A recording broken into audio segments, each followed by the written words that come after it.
നമസ്കാരം, ഫാസ്റ്റ് ന്യൂസിലേക്ക് സ്വാഗതം. ഇറാൻ പരമോന്നത നേതാവ് അയത്തുള്ള അലി ഖംനേയി കൊല്ലപ്പെട്ടുവെന്ന് സ്ഥിരീകരിച്ച് ഇറാൻ. ചരിത്രത്തിലെ ഏറ്റവും തിന്മ നിറഞ്ഞ മനുഷ്യനെ വധിച്ചുവെന്ന് ഡൊണാൾഡ് ട്രംപ്. ഇറാനിൽ 7 ദിവസത്തെ അവധിയും 40 ദിവസത്തെ ദുഃഖാചരണം. ഖംനേയിയുടെ വധത്തിനു പിന്നാലെ തിരിച്ചടി കൂടുതൽ ശക്തമാക്കി ഇറാൻ. അമേരിക്കയുടെ 27 താവളങ്ങളിലേക്കും ഇസ്രയേലിലേക്കും കനത്ത വ്യോമാക്രമണം. ഗൾഫ് രാജ്യങ്ങൾക്ക് നേരെ ഡ്രോൺ ആക്രമണം. പാകിസ്ഥാൻ കറാച്ചിയിലെ US കോൺസുലേറ്റിൽ തീയിട്ട് പ്രതിഷേധക്കാർ. വെടിവെപ്പിൽ 6 മരണം. ഇതുവരെ കാണാത്ത തിരിച്ചടി ഉടൻ ഉണ്ടാവുമെന്ന് ഡൊണാൾഡ് ട്രംപ്. അയത്തുള്ള അലി ഖംനേയിയുടെ മകൻ മുജ്തബ ഖമേനി ഇറാനെ നയിക്കും. ഭരണകൂടത്തിലും ഇസ്ലാമിക് റവല്യൂഷണറി ഗാർഡ് കോർപ്സിലും മുജ്തബയ്ക്കുള്ള വലിയ സ്വാധീനമാണ്. പുതിയ നേതാവിനെ തെരഞ്ഞെടുക്കുന്നതുവരെ ഭരണകൂടത്തെ നയിക്കുക 3 അംഗ താൽക്കാലിക സമിതി.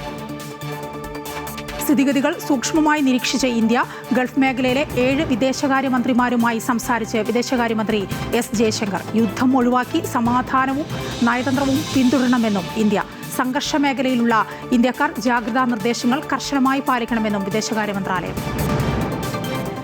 ഇന്ത്യയിൽ നിന്ന് ഗൾഫ് മേഖലയിലേക്കുള്ള വിമാന സർവീസുകൾ റദ്ദാക്കി. ഇന്ന് മാത്രം റദ്ദാക്കിയത് 444 വിമാന സർവീസുകളാണ്. യാത്രക്കാർക്ക് അടിയന്തര സൗകര്യം നൽകണമെന്ന് കേന്ദ്ര വ്യോമയാന മന്ത്രാലയം. മുണ്ടക്കൈ ചൂരൽമല ഉരുൾപൊട്ടൽ ദുരിതബാധിതർക്കായുള്ള ടൗൺഷിപ്പ് നാടിന് സമർപ്പിച്ച് മുഖ്യമന്ത്രി പിണറായി വിജയൻ. 178 കുടുംബങ്ങൾക്ക് വീടുകളുടെ താക്കോലുകൾ കൈമാറി. ദുരന്തബാധിതരുടേത് അതിജീവനത്തിന്റെ കൂട്ടായ്മയെന്ന മുഖ്യമന്ത്രി. അടുത്ത മഴയ്ക്ക് മുമ്പ് എല്ലാവർക്കും വീട് കൈമാറുമെന്നും പ്രഖ്യാപനം. സ്ഥാനാർത്ഥി നിർണയത്തിൽ CPM-നുള്ളിൽ അസ്വസ്ഥത. ജയസാധ്യതയുള്ള പ്രമുഖ നേതാക്കൾക്ക് ടേം വ്യവസ്ഥയിൽ ഇളവ് നൽകുന്നില്ലെന്ന് വിമർശനം. A. Rahim MP Thiruvananthapuram CPM ജില്ലാ സെക്രട്ടറിയാവും.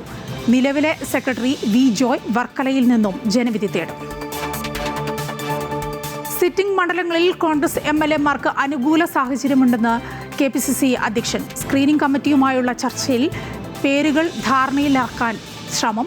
തെരഞ്ഞെടുപ്പ് തീയതി പ്രഖ്യാപനം പരിഗണിച്ചാവും സ്ഥാനാർത്ഥി പ്രഖ്യാപനമെന്നും സണ്ണി ജോസഫ്. മഹാരാഷ്ട്രയിലെ നാഗ്പൂരിൽ സ്ഫോടക വസ്തു നിർമ്മാണ യൂണിറ്റിലുണ്ടായ സ്ഫോടനത്തിൽ 17 മരണം. നിരവധി പേർക്ക് പരിക്കേറ്റു. അപകട കാരണം കണ്ടെത്താൻ അന്വേഷണം പുരോഗമിക്കുന്നതായി അധികൃതർ. 2020 ലോകകപ്പിൽ ഇന്ത്യക്ക് ഇന്ന് ജീവൻ മരണ പോരാട്ടമാണ്. സൂപ്പർ 8-ലെ അവസാന മത്സരത്തിൽ ഇന്ത്യയുടെ എതിരാളികൾ വെസ്റ്റ് ഇൻഡീസ്. സെമിയിലെത്താൻ ഇന്ത്യക്ക് ജയം അനിവാര്യം. മത്സരം രാത്രി 7 മുതൽ ഈഡൻ ഗാർഡൻസ്.